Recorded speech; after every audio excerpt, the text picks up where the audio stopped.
Hi friends, welcome to Rethinking Africa. I'm Cynthia. Today, we look at how history shapes Africa's present. Because to understand where we are, we must understand where we are coming from. To chart a new African blueprint, we must first see the old faded lines that were drawn for us and not by us.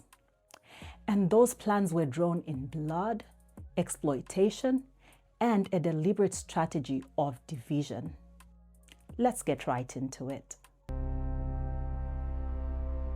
It began with the transatlantic slave trade. This wasn't just a tragic event.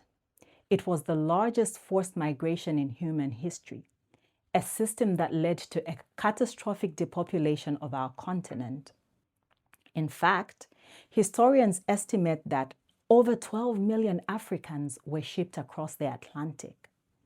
But when you think about it, the number of those who died during the capture and transport makes the true toll unimaginably higher. Now, you see, these weren't just people. They were our strongest, most able-bodied men and women. They were farmers, blacksmiths, artists, and thinkers, the very human capital that builds civilizations. While they were shackled and forced to work for free on plantations and mines in the Americas, their free labor became the direct fuel for the Industrial Revolution in the West. The wealth of many modern Western nations was quite literally built on the foundation of unpaid African labor. Let that sink in. Then, just as that system was ending, a new one began: colonialism. At the 1884 Berlin Conference, European powers literally sat around a table with a map of Africa and carved it up like a cake. The borders drawn during the scramble for Africa were almost entirely arbitrary, based on European greed, not African realities. They forced ancient kingdoms and distinct ethnic groups into artificial states while splitting other communities apart. To this day, Africa is paying for this. We see it in border disputes, internal conflicts, and in one of the most horrifying examples, the 1994 Rwandan genocide. The colonial powers, first the Germans and then the Belgians, institutionalized racial hierarchy. Belgian colonists introduced identity cards that rigidly classified the Hutu and the Tutsi as distinct groups. They falsely promoted the Tutsi as a superior race with more Eurocentric features, giving them privileged positions to administer over the Hutu majority.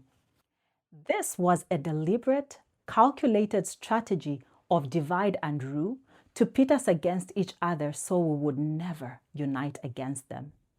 So you see now how the seeds of genocide were sown not by ancient hatred, but by colonial policy. Colonialism didn't just draw lines on a map. I strongly believe that it prematurely stops the organic development of African civilizations. Our own paths to modernization, our political systems, our economic structures, these were violently interrupted and replaced. The message was clear. Your history is irrelevant. Your knowledge is primitive. And to become modern meant, and for many still means, to become Western. That's actually such a cruel irony, because Africa is a cradle of humanity. Some of the world's oldest and most sophisticated civilizations like ancient Egypt, Mali, and the Great Zimbabwe flourished in Africa. Our history is the oldest, yet our present is often judged as the youngest and most troubled. And what about now? Do you think Africa is free? Well, in a political sense, yes. We have flags and anthems, but we are living in a new era of bondage, neocolonialism. The chains are no longer physical.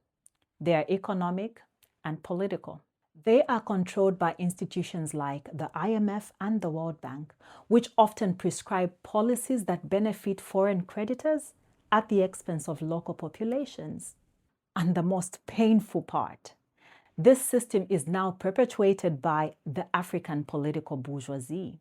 This is a class of African leaders who save their own interest and the interest of foreign powers instead of the interest of their own people. They sign away our resources for pennies, they stash our wealth in foreign banks, and they maintain a system of governance designed for control, not development. Until we break this cycle, Africa will never truly be free.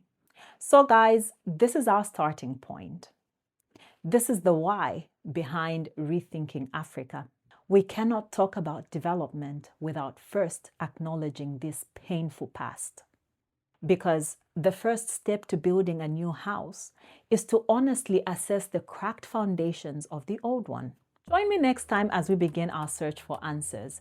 We'll move from diagnosing the problem to exploring solutions being built from ground up, right here in our continent. But before you go, like, follow, and subscribe for more conversations that refuse to look the other way. Let's stop staring at the problem and start drafting solutions. Let's rethink Africa, one necessary conversation at a time. See you next time.